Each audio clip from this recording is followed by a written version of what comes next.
understand what you're saying. No. There it is. Let's hear it. Well, let's hear it. Talk to us. Uh-oh. Beadle and Decker, taking on sports talk like no one else. Michelle Beadle. I'm just helping. I'm helping America one by one. Cody Decker. I 100% believe in revenge. Revenge is a great thing. Back to the sports. Back and ready for more. Every time I tune them out, they pull me back in. It's Beadle and Decker. Here's Michelle and Cody.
Boom, boom, boom, boom, boom, boom.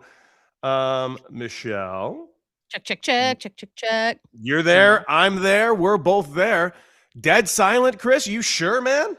Dead silent. Are you sure? Because for some reason, How about now? Boom, boom, boom, Oh. boom. I think How these about now? people are liars, Michelle, because you just proved very much that we can be heard. So here we are, live true, again. actually. Another wonderful day. So how you doing, Michelle? How has your week been? Of course, we've Oh, been without you for a good. couple of days. Yeah, it's been good. I can't believe Winnie just did that right as we're about to start the show. I kind of knew it was coming, but it's my fault. By the way, I just want to say as we start the show, the Daily Mail just put out a headline that says "Man posed as FBI agent to try and break Luigi Mangione out of prison." That is something that just popped up on my phone. That is absolute A+ shit. I can't stress that enough. I gotta But figure it listen, I out. want to Why? make it about listen, let's just have a lot of fun today. We don't have Shane yet into the chat, but he will be joining us momentarily. Looking very forward to having Shane back on the show as always. But listen, we got some stuff to talk about all over the place real quick. There's plenty of sports, but I'm pretty sure we can be pretty sports light. How about this? Did you know that the owner of the Memphis Grizzlies was a tragically evil man? I just found that out recently. What did I miss? I'm reading a report right now that his drones, his drone technology is actually being used specifically by Russia against Ukraine right now. So Wait a minute. whether he's purposely or inadvertently helping the Russians in the war in Ukraine, that's apparently happening right now. And is it sports related? Well, yeah, he owns the fucking Grizzlies. Oh my God. And this was a Pablo Torre thing again? Yes. Dude, what is Pablo Torre up to? Yeah, he's up to some shit. He's up to some serious shit. And yeah, I just finished reading that story. We got AI to talk about. And when I say AI, not artificial intelligence. No. Michelle, have you heard that Allen Iverson hates all them kids? We got to talk about that a little bit. Yeah. But I kind of want to open the show very, very simple because you weren't here yesterday, obviously. I would like to ask you about the big news of the week, whether you think it's big or not big. You know how I feel about Hall of Fames, Michelle, but Bill Belichick, not a Hall of Famer. What is your thoughts on this? I mean, he will be, but yes, that was, it's much like when we were on Radio Row and the Luka trade happened. That little piece of information was big enough that it sort of snuck into all threads. Like I know that my NBA thread was talking about that, and there was shock and awe amongst them. Like, well, if he's not getting in, then no one's getting. Yeah, and then the weird messiness that's coming in after the fact on whether or not people did vote, why they didn't vote. It's kind of crazy to me. I mean, look, at the end of the day, I don't. I also don't care about Halls of Fame, and it is what it is, and he'll be in there, and it'll be interesting to see how he handles it not getting in as a first ballot Hall of Famer. If he's like, yeah, I'll pass on the second, third time. But who did he piss? I mean, clearly we knew not everyone's a Bill Belichick fan in the world, but this is this is not that. This is kind of a no-brainer. As a coach, it's a no-brainer. Yeah, well, just so you all know, Bill Belichick not being in there is kind of ridiculous. But there was one report to come out from actually a writer in Kansas City actually went ahead and put out a whole statement on why he didn't vote for Bill Belichick. And listen, I understand his reasoning. I just think still, if that's your reasoning, a little bit of bullshit. And those of you that didn't see his reasoning was simply this, and I didn't hate this. And it was that he saw that there were names on the ballot that are going to be no longer on the ballot, kind of as the last chance opportunity to vote for them. And he just figured Bill Belichick's going to be in no matter what. So I got to get these guys in the best I can while I still can.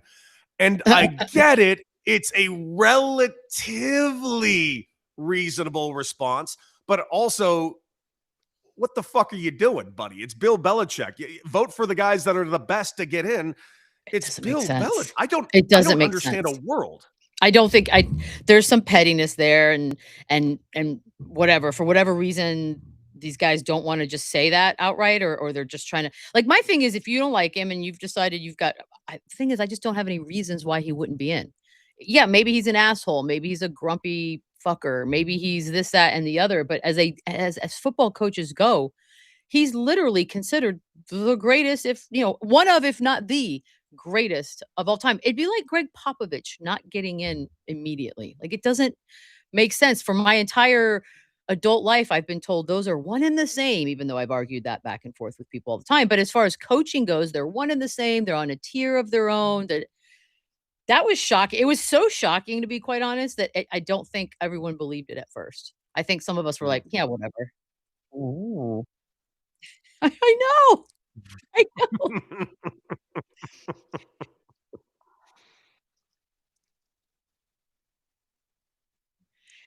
You should have your vote taken away, correct? We all agree with that? Like, you should have your vote taken away. Yes. And it should be public. By the way, should we get rid of the concept that writers are doing this anymore? Because I feel like, listen, I get it. Writers have always done this, but the fact that there is so much personal opinion and pettiness, and like we talked about it yesterday with Keith Irizarry about the entire concept of like Barry Bonds not being in because a lot of writers don't like him. Well, but no, it's because of the steroids. No, it isn't. Look at everyone. Mike Piazza is in the fucking Hall of Fame, and you're gonna sit here and have the balls to me and say Barry Bonds did steroids? Oh, fuck off.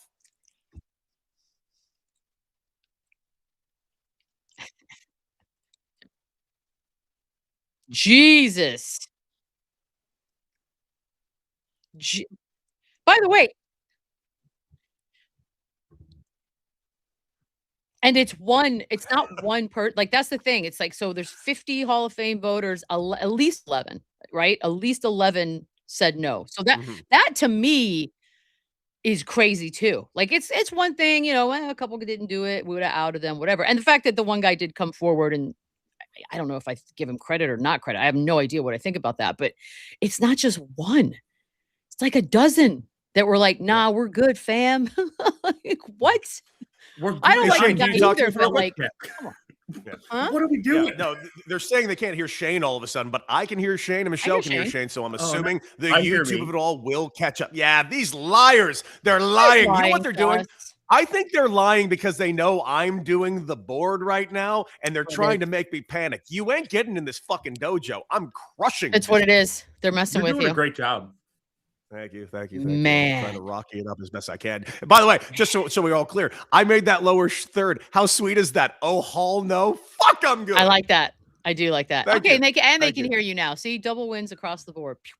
See, they're just trying to be dicks. They're just trying. Oh, all those votes are taken away. Okay. That's a fact. Yes. And we do it like so Game of Thrones. What I said was, Bob Nightingale voted for Omar Vizquel, who sexually assaulted a mentally handicapped man. In the MLB Hall of Fame. Yes. Yeah. What did he do to him? He took a video of him doing something bad. Oh, Jesus. Well, yeah. I also, if you're a big Omar Vizquel fan, maybe don't Google all the shit about him because you won't be a fan for much longer. I guess I'm gonna now. He's I'm not a fan. Yeah. Yeah. How bad you gotta be to maybe? Yeah. You know how bad you gotta be for me to look at like Roberto Alomar and be like, Roberto went bad. Maybe Roberto wasn't the worst. Omar Vizquel. Dear God. Okay, well, that's going to be a fun read later. Can I tell you guys why I was late? Yes, please. Yes. I stepped in dog shit. Oh my. Yeah, I'm at my parents' house. And my mom told me, hey, Riggins, who's their dog, has sloppy shits right now. Oh, buddy. Watch out. And it's too cold here for her to go outside. So I went to fill up my water and I stepped in dog shit. Naturally. Okay. Yeah. Did you hear why I was late? Oh, were you late? Yeah, I was on, but I couldn't be on because Winnie just 40 seconds before we went live just took a big dump right here in the room. Oh no! Well, she deserves it. And hers were solid. It's an easy cleanup, but that point is, I wasn't going to sit in here with stinky poop for this one was not. Well, I stepped in wet shit. Well, let's go ahead and get off Belichick for the moment because honestly, it's the Hall of Fame at the end of the day. As much as everybody's making a huge stink of it, it's just a fucking tourist trap in Canton. I don't care that much. And those of you that do care, fuck's wrong with you. Now let's get over to things that we should actually care about. Because Michelle, you just mentioned how the whole remember last year we were at Radio Row and the fucking Luca of it all just took over the entire Super Bowl. And by the way, that was a Super Bowl we wanted to watch. Yes. This one. So now I'm looking at this whole scenario going, who's it going to be this year? And I'm looking no further than the one and only Giannis, because it is very clear that Giannis is so fucking gone. Now he's retracting everything he said a week ago. He's talking to his people. Get me the fuck out of here. I want out of Dodge. Whether it's going to happen in the next week or it's going to happen in the offseason. What do you think, Michelle? So that's the tricky part. First of all, I have reached the I don't care anymore, just let me know when it happens phase of the Giannis saga, which is fine. I think that's a pretty logical place for us to be at this point because it's been going on for a while. And I think once there was smoke, we all just sort of assumed. I mean, it's been over 2 years since Giannis at a charity event told my ex, I'd love to be a Knick. And I have been going with that for 2+ years. I'm convinced he was going to be a Knick. I've been saying it. I didn't say where I got the information, but it's like, okay, why wouldn't I believe the man himself that said it out loud to a stranger? Of course I'm going to believe it. Mm-hmm. That being said, the only reason why we might not get our wishes next week, which by the way, a week from today, I believe is the deadline. It's creeping up real quick. Is that the Heat and the Knicks? I believe those are the two teams, two of the three that he has personally basically put his stamp of approval on. But I believe those two teams specifically are not in a position fiscally, asset-wise, what have you, to do a ton by the deadline. They would be more flexible should they wait till the off season to try to make some sort of a move, just because of the different arbitrary rules that are in place of how many picks you can give up, blah, blah, blah. That's the only reason we might. Now, whether they all figure out like a multi-team trade, I wouldn't be shocked if we woke up in the next 6 days to a 12-team trade that somehow gets Giannis to Madison Square Garden. But he's definitely that's it, like once you just kind of say it, especially a guy like Giannis, who's been very adamant about not being the bad guy. But once it's out there that I'm open and I'm ready and let's see what we can do. That's kind of it. And so now it's just a matter of, can they figure out enough to get him where he wants to? And by the way, they don't owe him to go where he wants to go. He doesn't have, it's not that. It's a respect thing perhaps, but we're in for something. I hope, because didn't we say the other day, there's been one trade and there were 25 and 27 in the last 2 seasons respectively leading into the deadline. We've had one so far. So come on, hurry up. A lot of people all over the place. Right here, Chad mentioning Toronto, as you briefly mentioned. But most importantly, this is the big question on everybody's mind. Michelle, as you debuted last week, you've been making clicking noises a lot. Are you still making said clicking noises? Just randomly, but he will be a Knick at some point before it's all said and done. Yeah, no, it's weird because his 3 teams, again, these are all reports because we know what he said and not said out loud, but his 3 teams that he chooses are all East Coast teams. The Warriors are the 4th team that's being reported as being very, an interesting spot for him to land, but he hasn't necessarily come out and said that Golden State. And I don't know if he's just, prefers to stay on the East Coast. I don't know if is there a Greek community in the 3 cities that he has named that he's all, I mean, we know he loves New York, so that's a no-brainer, but that's to me is going to be, but I think Milwaukee, obviously, there's a mutual respect factor between them and Giannis. I listen to NBA radio a lot. I've been listening to callers that are Bucks fans, and they are the utmost respect for him. It can be a pretty amicable parting of ways, it sounds like, but we shall see, because as we know, things can happen, things can get said, it can get ugly fast, but as of right now, it looks like it could end up being peaceful. Can I speak on the Greek community thing real quick? Yeah, please. Because I like that. All right. Yeah. So I've got a connection to Giannis, unfortunately. Okay. His name is Lou Canellis. He is the main sports anchor for NBC5 Chicago. He has 5 Greek restaurants here in Chicago called Avi. Right. 5. Okay. He's got 5. And Giannis came to him and said, hey, this is the only Greek restaurant that has come close to actual Greek food that I've ever been to.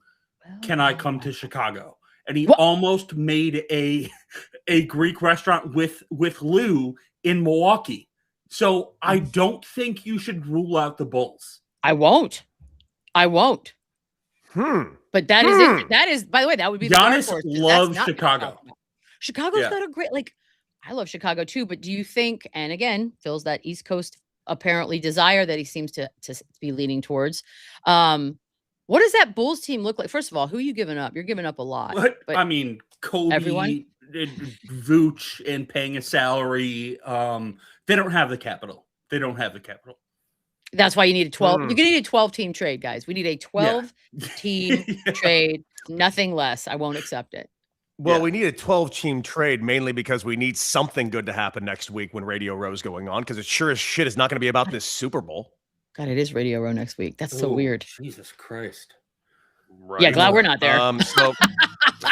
Yeah, me too. By the way, I got a question for you, Michelle. With this whole fucking thing with Giannis, where does this leave our guy Doc? Like truly, what is that entire situation now? You know, it sounds like the people that have sort of resigned themselves to the knowledge that Giannis will be not here for much longer as a Buck. It sounds like they are very fully aware that this is going to be a pretty significant rebuilding process. So whether or not, I don't know how many years Doc has left on his deal. I don't know if he even wants to be a part of having to do that. I don't know if they fire him because deep down they're actually pissed about how all of this has played out. Like, wouldn't be, that wouldn't be shocking either. If I'm Doc, do I want to be a part of a giant rebuild? Because this year was not supposed to be a rebuild year. You've got a pretty significant team that you put out on that floor, and the results have been subpar. So, if you're Doc, what do you do? But Doc always seems he's got like 9 lives. So he's going to pop up somewhere. I heard somebody the other day being like, I don't know if Doc gets another coaching job after this. I was like, what? Of course he will. I said that after the last one. He's going to get kind of the one before that. Yeah, if he wants one. Now, if I'm him, shoot, man, do nothing or go do some TV. But like, that's always me. I'm always like, do nothing. They don't seem to be wired the way I think they should be wired, these coaches. Like, do nothing. But they may. Are they blaming Doc for parts of what has gone wrong there? Of course. I'm sure they are. How could you not? Nothing's changed all that drastically. Sure, like Brooke Lopez is gone, and we know the Drew Holiday of it all. And all these things have changed, but the results have been so vastly different than what I think people expected from this team. Well, ladies and gentlemen, boys and girls, children of all ages, you see our producer Shane right there. So let's go ahead and see if I got the sound into his segment. It's time for Shane's quick hitters. Yeah. I can't really fill up Rocky's void, but I'm gonna try. You got this. It's okay. What's your most terrible memory in life? Yes. Wow. Yeah. Well, my mom died. Give me the worst one. That. Like, that's gonna be mine. The worst memory I have. Sorry for your loss, Michelle. No, of course. But I think it's everything Let's that's see. around that, like sort of the visuals that will stay with me forever. I think that's the memory part. Not the yes, she's gone. That sucks forever and ever and ever. But it's everything that led up to it. That was tough. Okay. My you know what's funny? The worst part about my losing my father was, I hate to say this, was not necessarily losing my father. It was horrible. I hated losing my father, but it was the funeral that I hated more than just about anything else, because it was just the amount. I really came out of that disliking so many people more than I already did. Why? And that really Interesting. just how they were acting throughout the entire day. Like I wanted to kill them so badly. So that was the worst part of that whole scenario. But the worst memory I have, dude, I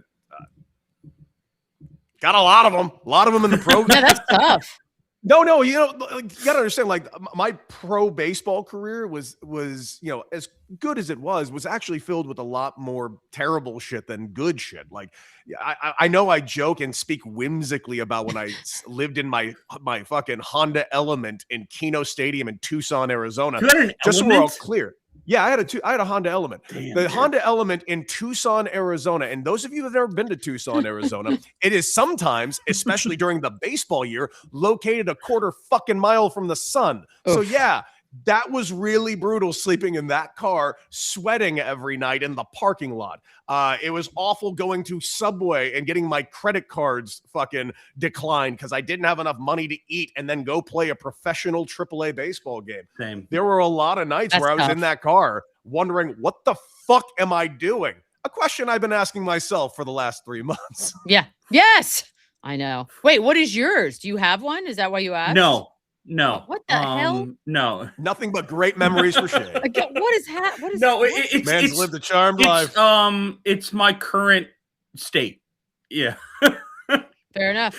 Yeah. It's really bad right now. All right. Number 2. Who's your best friend? Oh, Bonnie Narani. I'd say probably Chris Schaefer or Sam Fazaro. Two really, really, really good dudes. Best friend, I don't know. I honestly would also consider everybody that works on this show, like, even though we're work friends. Well, I spend a lot of time, like, for over the last 3 years, I would honestly say I've spent more time with Michelle than just about anybody else. That is true. Yeah. That is true. And so, I mean, everybody on this show kind of cracks that list too, but you know how it is. Time goes forward, friends kind of change, friend group kind of changes. I've moved cities so many times over the last several years that I've lost so much track of most of my friends, and they've lost track of me. Yeah, it's tough. People get married, all that kind of stuff. Kids change things for a lot of folks. But no, Bonnie Narani's been my best friend for 25 years. So that one is not probably going to change anytime soon. Yeah, I'd say it's probably Shafe the bartender, who was kind enough to make me morning cocktails 2 weeks ago. Which is insane that was a thing, by the way. He's an enabler. Yeah, morning cocktails that's just not. You guys make it out like I'm doing morning cocktails every morning he's around. I was only doing it for the show. Well, maybe morning cocktails is a thing. Like that, maybe that's a thing we make. Chat, I was reading chat. Why? Who's your best friend, Shane? I think, Michelle, the way you put it, that people get older and they have kids, and they kind of disappear. I think that's kind of my story. I don't have one right now. Oh, and that sucks. Now. Yeah, that sucks. Yeah. It comes and goes, and then there's phases. Yeah. And then they go through divorces, and it's a whole thing. Yes. All right, number 3. If you could wake up tomorrow with one skill, what would it be? Ooh, I got mine. I would love, and I don't know, I know this is going to be kind of cheating, because it would be like kind of like a superpower a little bit, because I don't know if it's a skill. It's something that it's more of a learned behavior. I would love to wake up tomorrow and just be able to speak like multiple languages fluently. Not every language. That was mine not long ago. I remember. Yeah, no, but I agree with that. Like I guess that's lived rent free in my head ever since you said it. I just would love to be able to wake up tomorrow and speak fluent Spanish, fluent Italian, fluent Greek, just you name it. I would love to be able to. I'd love to be able to travel and be able to communicate with people the way I communicate with people here. I would give anything for that.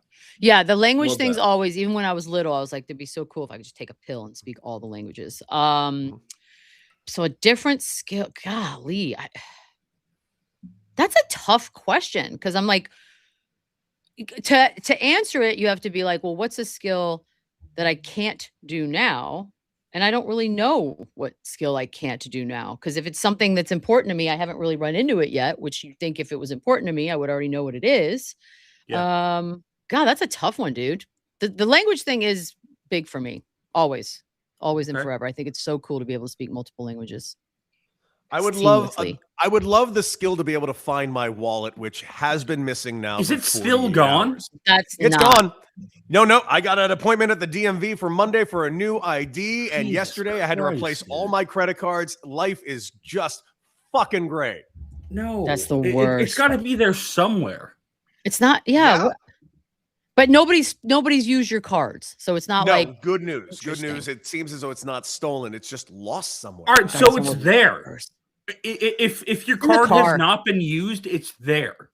As much as I want to agree with you, I've torn this entire property to shreds, and so have other people. And the car. It's not in the car. How is it not in the car? It's not in my gym bag. It's not in the bathroom. I check behind toilets in case, like, when you drop trowel, your wallet's in your pocket, and maybe I kicked it out of my everywhere. You name it, nowhere. It's fucking gone. That is so irritating. God, I'm losing my mind. Hate that.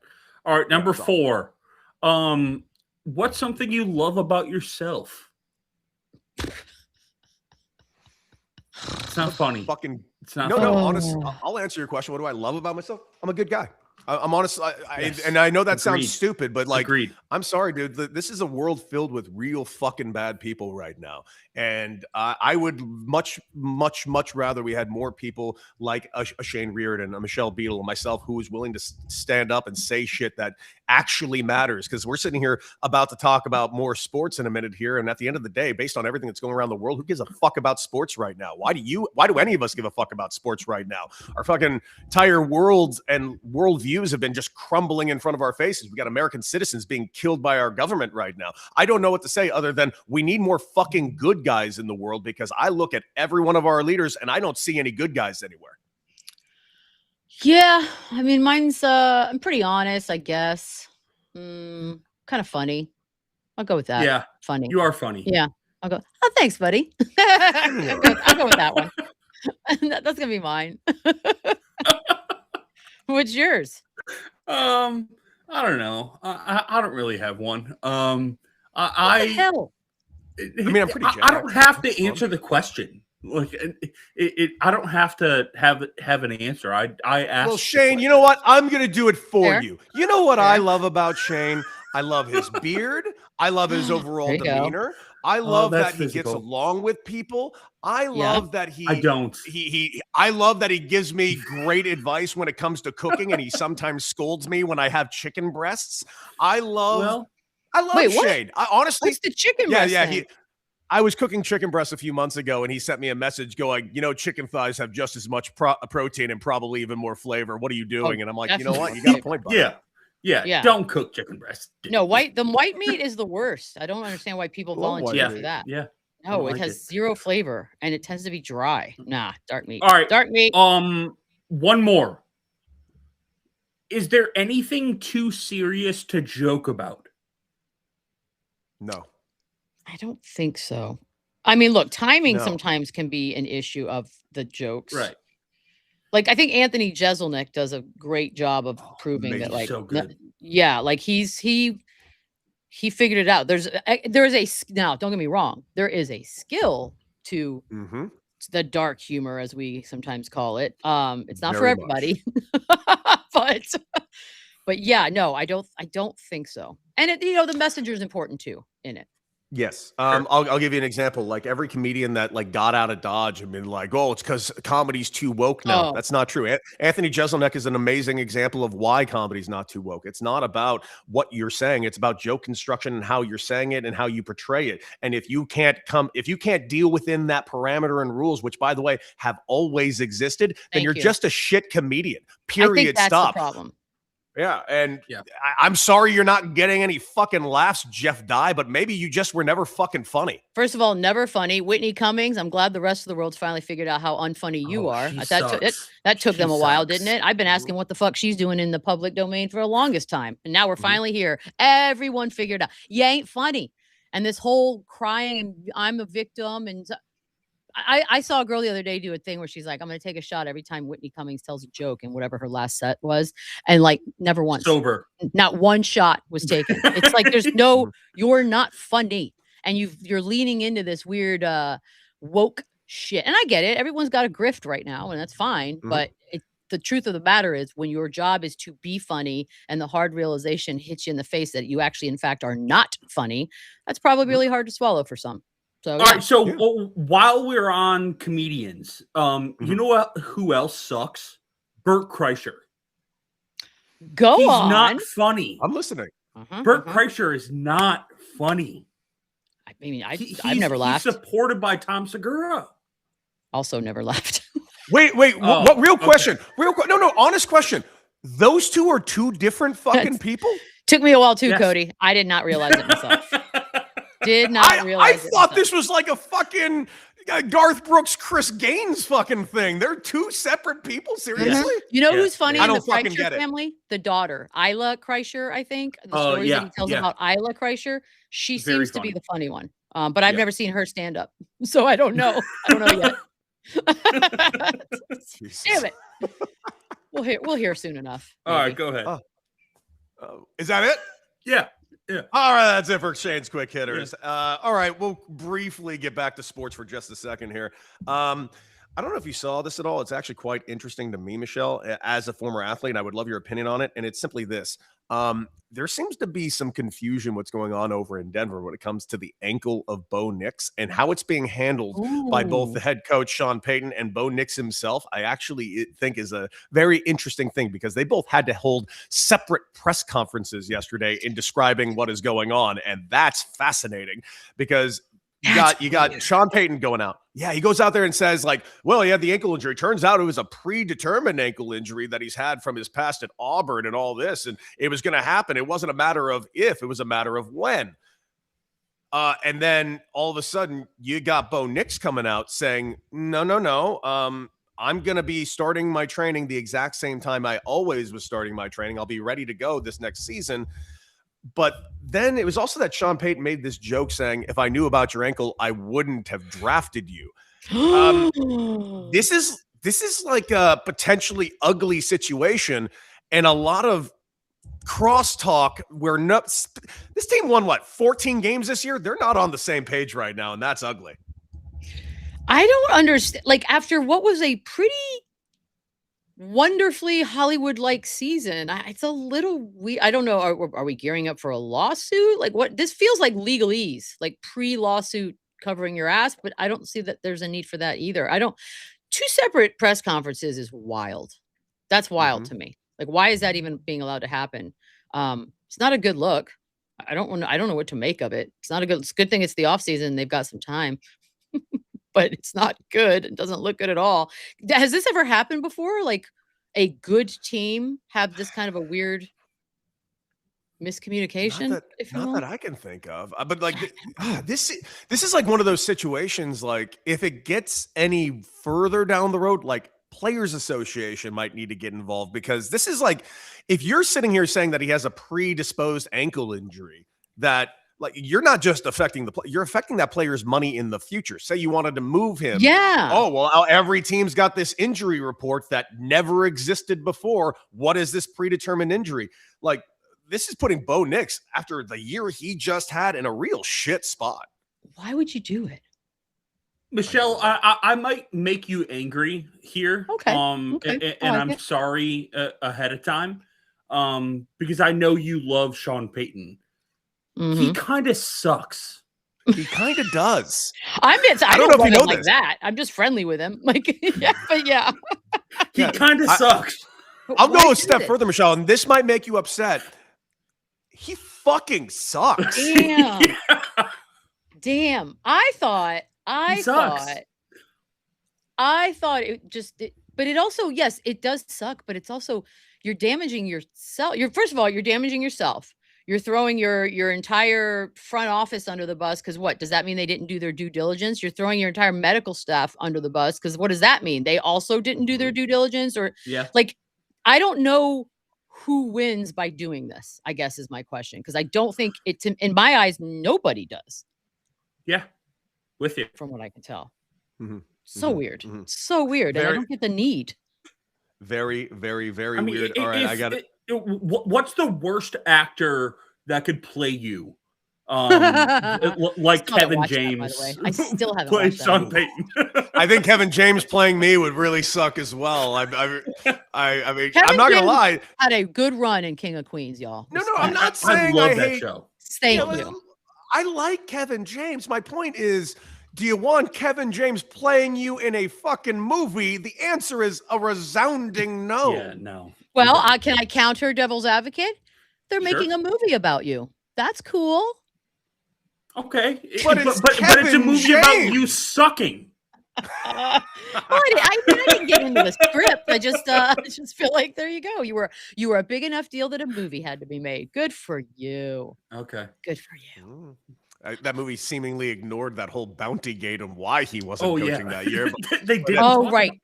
Well, you know what? It's like Moneyball not talking about Mark Mulder and Tim Hudson. Oh, and Barry Zito, and the fact that they had Jermaine Dye, who, fun fact, won the MVP that season. Yeah. That is weird. That is weird. Tough look. Yeah, not even a mention of it. Oh, Eric Burns also on that team. Not even a mention. Nothing. Damn. Oh, well. Good movie. Let's get away from Michelle's favorite coach in sports, and let's get over to the fact that let's go to Michelle's favorite basketball player of all time. And of course, I'm talking about Allen Iverson. Michelle, why does Allen Iverson hate them fucking kids? I don't know. This is such a bad look. And then you got Andrew Bogut out there like calling you out so publicly. And I mean, look, the story. I don't know what the hell Allen Iverson was thinking, right? Like you're all the way in Australia, right? They were in Australia. And you're going to go see some sick kids. And like, that's kind of the whole point. And he just was like, I'm not feeling it. Like the way it was written was like, yeah, I don't feel like doing it. Basically, I'm having a bad day. Sounded like the gist, which maybe you are having a bad day, but unfortunately that does not matter on that particular, in that moment, unless everyone you know just died, would be the only way that I could maybe be like, wow, he probably is having a pretty bad day. But like, it's bad. It's just bad, man. I don't have any excuse for it. I tried. I was like, what could have happened that he said, I don't know how you make it up. How do you make it up to him? Is he gonna? Not that I've read. And by the way, did you see any of the videos of it too? Like there was a dude in Australia, literally in a line of children saying, yeah, right out here in Melbourne, just looking over the hand. As you can see behind us, the whole line, it's an hour and a half late. I think they're just going to go ahead and cancel this thing. And then 15 minutes later, does another video. They canceled it. What the fuck? Wow. They don't sound like that. Work on it. Yeah, stupid. Gotta get better. I'm gonna Google Allen Iverson sick kids and see if we got any updates. Stand by. God damn it. And it comes to Allen Iverson saying, yeah, fuck them kids, I guess. I don't know. It's wild. By the way, it's like a 15-hour flight. You went all the way there. That's what I'm saying. You were paid. You're paid. These are all paid things. Let's not get that twisted. He's not going out of there clearly out of the kindness of his heart. I also love that Andrew Bogut just calls it a shit human. That's always a fun one. Shit human is such a good insult, by the way. And look, I don't know that he's gonna care. I mean, part of why people love Allen Iverson so much is he never gave a shit. But like, this isn't that, right? This is not you rebelling against the league or a commissioner who's demanding that you dress a certain way. This isn't that. Like, we're not siding with you on this. This is you're a bad guy. Unless I say something. 12 kids battling cancer. Jesus, dude. Jesus. Horrible, like absolutely horrible. And that I saw some interviews with the kids that were disappointed. Like, oh, dude, it's just like What are you doing? Also, I just want to point this out, and I think this is very, very important for you, Shane. Oh, the great, said great accent, Little Pizza. Fuck you. Oh, well, DeBamo. Feel good about that? He's forever the good to me then. Wow. That's also fair, you guys. That's also fair. That is, could I also bring out something that I did not make a graphic for, but boy, oh boy, did it make me laugh because I don't know if you saw this. The Jets are a football team technically, and I think it's really important we point something out about them. They have no coaching staff at the moment outside of their head coach, Aaron Glenn, and that's funny. So funny that they went ahead. And my favorite part about this wasn't who they asked, it was how it was reported. Barstool commentator turns down Jets. John Gruden apparently got an offer to join the Jets, and he said, I am good where I'm at. The guy who desperately wants back in the NFL got an offer to go coach with the Jets, and he said, I'm good. Wait, not as a head coach then. They wanted him as what? As an assistant for Aaron Glenn, possibly to teach him how to be a head coach. I was going to say, unless he's planning on doing the old Doc Rivers where you're just waiting in the corner until they fire him, which could very well be, but damn, Barstool commentator, is that what he's called? That's what it was called in the article, and it made me laugh. What a time to be alive. Yes, it is. Yes, it is. All right, let's go ahead and, what do you say we go ahead and shiggle? Shiggle.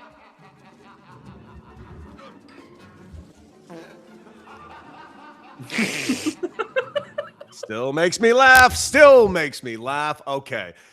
Michelle, this is what I'm shiggling on. And it clearly there is a shit theme to the show today. You had to run off because Winnie was having some shitting poops and you know, Shane shows up late because he stepped in some shit.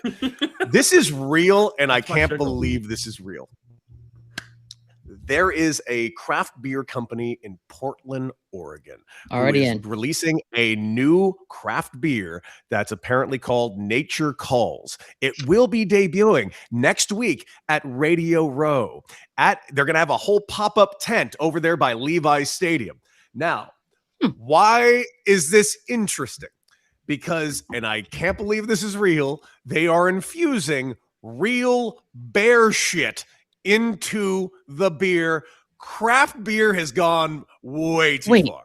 What? Why? Hold on. Because there is that coffee that uses poop in it that is like considered the best coffee in the world.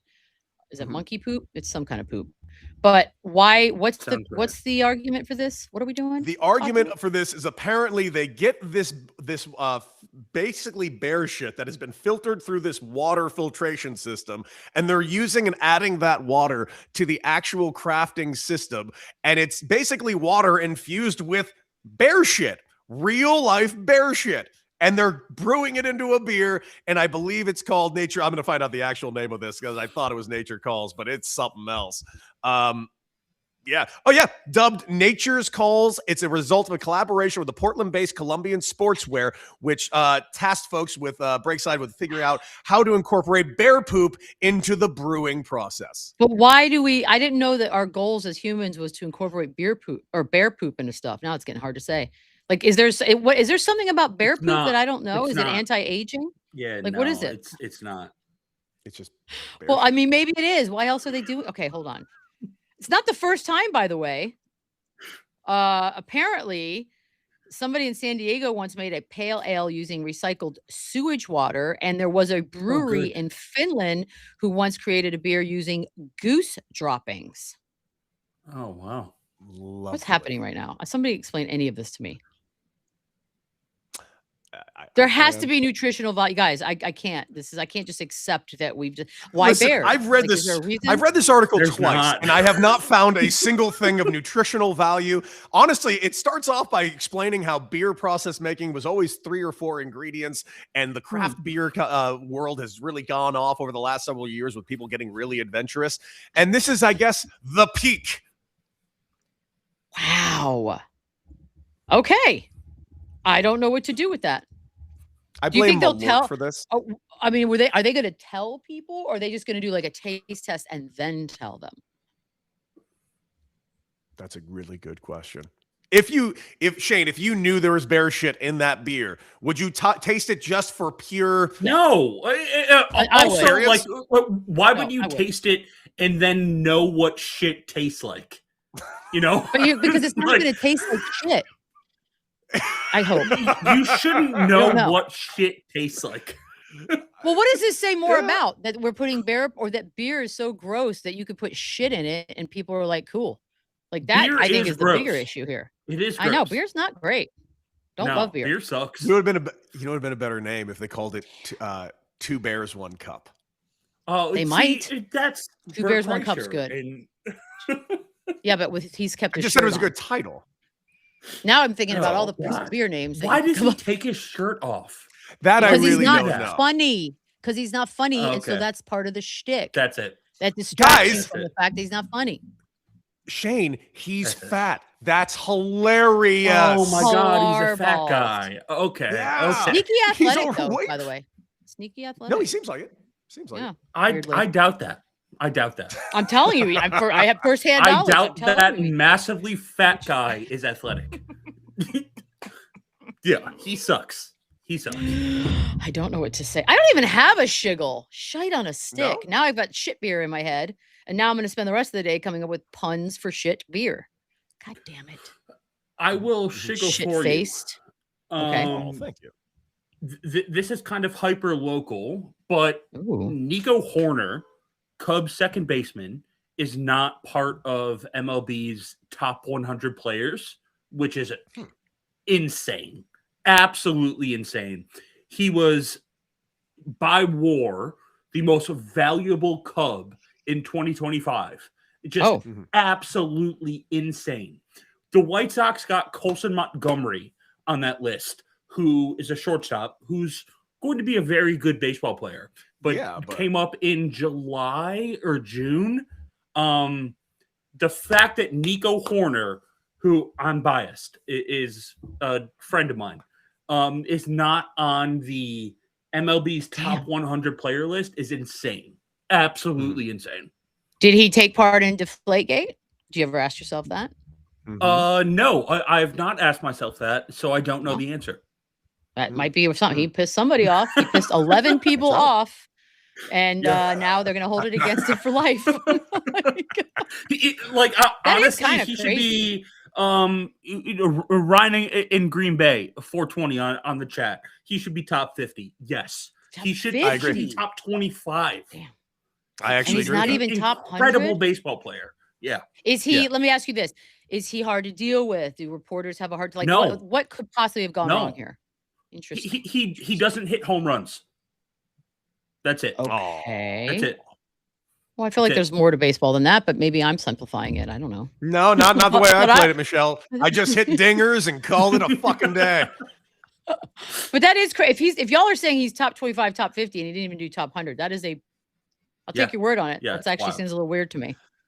Wow. It's actually in the chat over here. Also, there's Garrett Cole is also not in the top 10 pitchers. That being said, I've known Garrett a long time. I would actually agree. I know with the injury and all, it's hard to put a guy who just is coming back from Tommy John surgery in the top 10, because the truth is we just don't know what he's going to.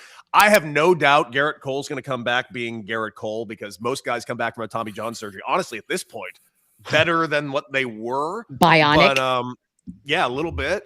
But I'm not willing to put the stamp on him until I see it. That's all. You know what I think my shiggle is going to be? For as long as I can remember, I feel like I've been either we were at Radio Row or I was listening and consuming Radio Row. And this might very well, guys, be the first year in a very long time where I do not hear a single second of any Radio Row shenanigans. Now, whether it makes it onto any of my timelines, my algorithms, what have you, maybe. But there's nobody's show that will be at Radio Row that I would listen to. And so I could very well go the whole week with zero knowledge of the fun and festivities that will be going down. And that's kind of Can I challenge that? Sure. Do you not like Rich Eisen? I do like Rich. I don't really ever listen. Like, all right. And to be honest with you, this is going to sound bad. And I've always thought that, even when we were on Radio Row, sometimes there's a sense of just like, ooh, we're the cool kids, and they try to make Radio Row seem way cooler than it actually is. I actually find a lot of Radio Row to be pathetic. You are such a nice person the way you're saying this, Michelle. I'm going to go a step further. I fucking hate Radio Row. I think Radio Row is the most nonsensical, biggest waste of fucking time, money, and resources that have ever existed in this particular industry. I don't ever want to step foot on Radio Row again. It is too many people glad handing each other and giving each other verbal hand jobs and promising each other fucking endless jobs. And oh, you're here, you're at Radio Row, you've made it. No, you fucking haven't. No, you haven't. Like, you haven't. You just haven't. Like, Radio and it's a lot of promos. Dog shit. It's if you do get athletes. A lot of the athlete interviews are bad because they're just there to promote something, and then it's like I don't know. There's just something that I've never thought like it's not that great. Michelle, remember we had to interview AJ Brown, the biggest waste of our fucking time we've ever done. That was awkward for us. When I was it should be awkward for him here in Chicago. I turned down all paid guests. That was just a. What do you mean? Like they were paid? If a PR person reached out to me and said, "Hey, I've got this person promoting this XYZ, whatever," I don't want them. Don't want them. It's not good radio. It's not good content. No, it's not. And a lot of these guys don't have the personality enough to pull off promoting something organically and still being like a human having a conversation. Yeah. And by the way, Chris from New Jersey makes a great point. It's just loud in the background. Everyone's on top of each other. And it's just like, everyone's doing the same interview. It's a car wash. Like, cool. Oh, we had Emmett Smith on the show, but we just had Emmett Smith on the show after he did 19 other fucking shows. He did leave his Narcan up there. Remember? I was like, cool. Now I have some Narcan. So that's cool. Just in case. That was just like, in case. It was going to be a long night. Yeah, but I mean, once in a blue moon, something funny happens, or you get but it's and now it's influencer. It's a weird shit show, and it's really a lot of cool people that aren't cool pretending that it is cool, just so that you listening at home can think you're missing out on something and have FOMO. And I promise you, there's nothing to have FOMO about. You're good, dude. I'll just use a great example. It's just going to be a weird spot for fucking dipshit Mad Dog to sit around and like glad hand pretending he's friends with everybody as they come over to the booth. No one's friends with him. No one's friends with any of these people. They have no fucking friends. Matter of fact, I remember sometimes we get looks when people actually liked us.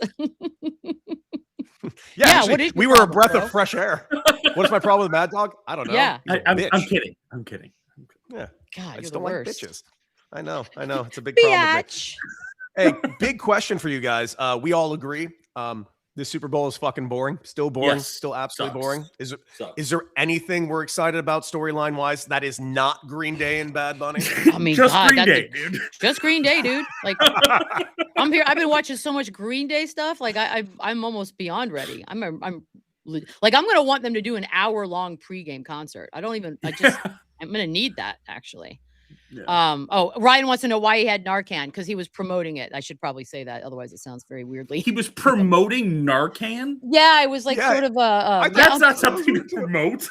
Yeah, no, there's everything's promotable, man. Everything's promotable. It's like okay, what are you here to promote? That adrenaline needle that was stuck in Uma Thurman's chest in fucking Pulp Fiction. I know. I probably should have said he was promoting Narcan instead of if he just left his Narcan with me.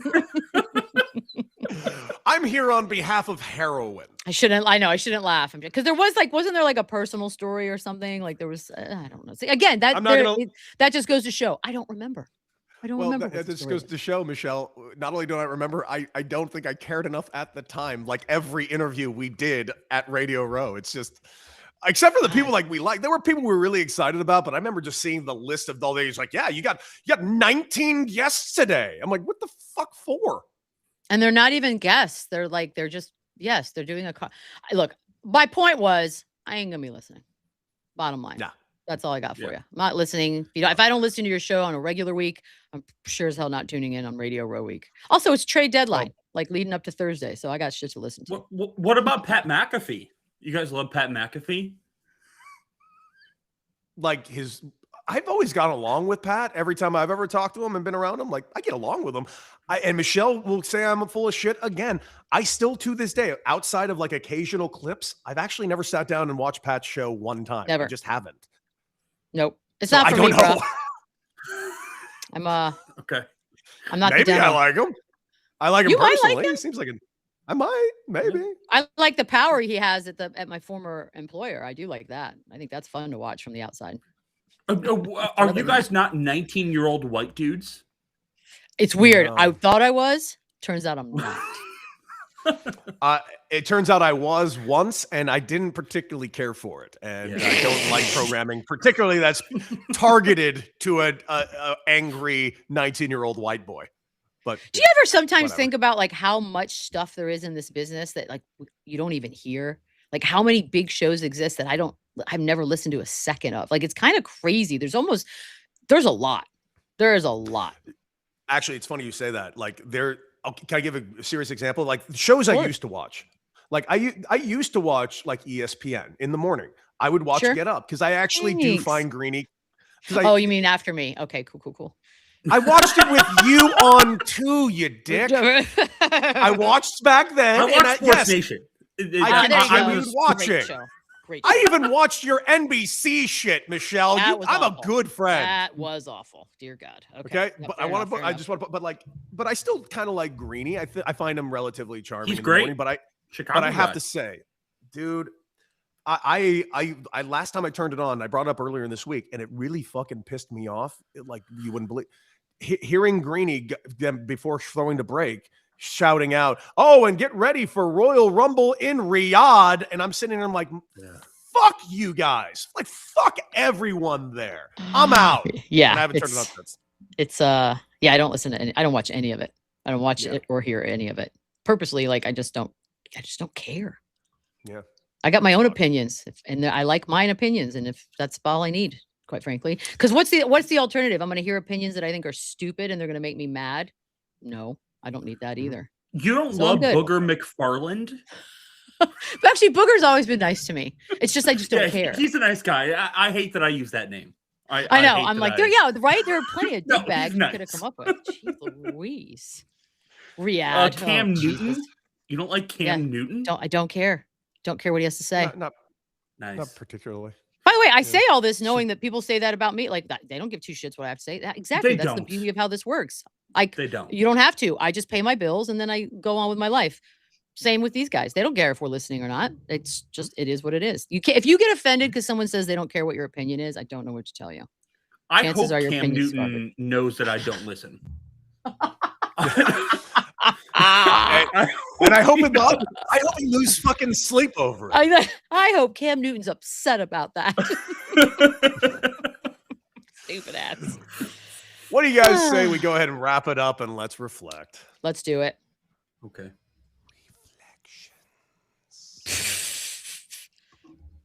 Fucking nailed it. It's so creepy sounding. You're so good at this. You're Thank so you. good. I'm really pushing these buttons at the right time and place. Listen, here's my reflection. I said it kind of earlier in the show. I've loved working with everybody on this show over the years and everything that we've done and accomplished on this show. Working with Michelle has been an absolute joy over these last several years. Shane, who I've been just begging to work with for years and will continue working with Shane forever as far as I possibly can. Of course, unless he gets a job, in which case I'm fucked. But I have to say, I really I can't thank everybody enough for everything that we've done. I mean, it's been crazy. It's been strange. The people that have joined us over here, it's just been it's been a learning experience. And this week alone, because I'm kind of doing the work of like 19 people over here with this shit, it's been more learning experience, and I have a lot more to learn. But I just want to thank everybody involved thus far, and everybody that's right on the screen right now, of course. Yep. We thank you. And we thank you. We thank you as well, because you've done a shit ton. I think I'm leaning now these days towards like doing less and less stuff. So whether or not altogether I stop doing this, or maybe I just do like a day or a week or so, if Cody would work together with me on that, something like that. But I'm reaching this point. And look, this could be a phase. I might wake up on Thursday of next week and be like, you know what? I need 6 jobs. And who knows? But I've been leaning this way for a while now. I just am like in a place where I just don't want to do shit. And so that is the brutally honest take that I feel in my heart and brain right now. So that's who knows what's to come. We're going to figure it all out behind the scenes, but that's where I am. What would you do, Michelle, if you don't do shit? Well, look, I got the morning gig. I have to keep doing that, obviously. I don't know. I really don't know. I just know I'm just But meh. what's the dream though? Like what To never would work you and do? travel the world. Okay. All right. Fair. That is my dream. Shade. Yeah, I don't have it in me like I did before, where I was chasing every job and trying to crush bitches. Like, just don't have that anymore. Don't want Back it. when you were doing like not TMZ, but what Access Hollywood? Oh god, that was the worst. Jesus, would that was. love But you some know what? Access Hollywood Part of stories. taking that NBC job was part of the rat race. You're like, okay, I gotta keep moving up. I gotta keep it. Yeah, I don't have that anymore. Yeah. I don't know. I mean, I don't know if everybody starts to feel that way at some point, but I certainly have. So here we are. I get it. Yeah. Shay? All right. So I mentioned either yesterday or the day before that one of the founding fathers of the score here in Chicago, Terry Boers, passed away. And yesterday was the honorary show for him. And I listened to all 7 hours. It was hosted by Matt Spiegel, one of the original, the OG score guys, been there since basically 1992. And I had so many memories flash back of the guys that I listened to growing up that made me want to go into talk radio. They were all on yesterday to honor Terry. And if I go any longer, I'll start crying. But I love what Terry Boers did for radio because he did that for me. That's all I got. I'm sorry. That's cool as shit. Like, what's the thing is like, you just want to leave a little bit of a legacy behind, whatever it is, so people will remember you were here. Yep. Yeah. Well, I will remember that we are all here, guys. That is it for us today. We will let you know what the schedule is going forward and how we're going to keep going about the show. But listen, thank you for joining us today. We'll talk to you. Make sure you like, share, and subscribe, and check us out wherever you get your favorite podcast. Not to mention, hey, we'll let you know next week's Radio Row. We're likely just going to take the week off because of Radio Row. Like, what the fuck are we even doing? Who can compete with that juggernaut? Who can do it? We weren't invited because we're not cool anymore. You should just show up. It's right there. That is fair. Oh, dude, how panicked would certain people be? And you know I love a good confrontation in public. Let's go. That'd be great. All right, guys. Well, that's it for us today. We thank you for joining us. And as always, R.I.P. Estelle Getty.